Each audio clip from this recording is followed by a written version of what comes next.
That's my Last Duchess painted on the wall, looking as if she were alive. I call that piece a wonder now. Frau Pandolf's hands worked busily a day, and there she stands. Will it please you sit and look at her? I said Frau Pandolf by design, for never read strangers like you that pictured countenance, the depth and passion of its earnest glance.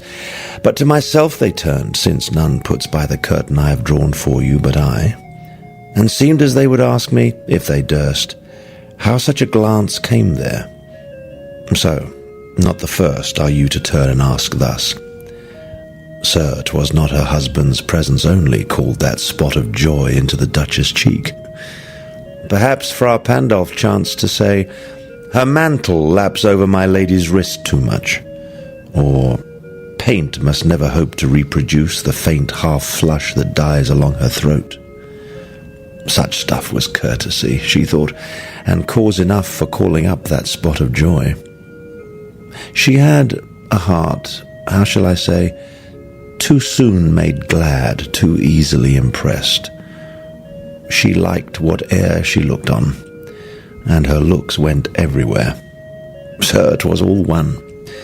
My favour at her breast, the dropping of the daylight in the west, the bough of cherries some officious fool broke in the orchard for her, the white mule she rode with round the terrace, all and each would draw from her alike the approving speech, or blush at least. She thanked men. Good.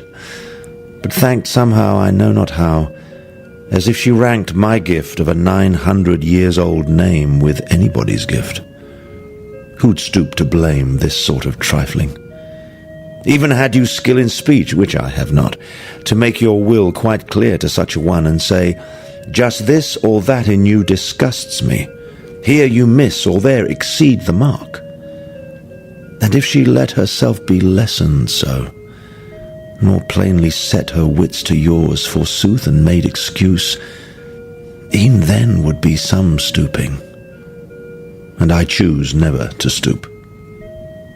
Oh, sir, she smiled no doubt whene'er I passed her, but who passed without much the same smile?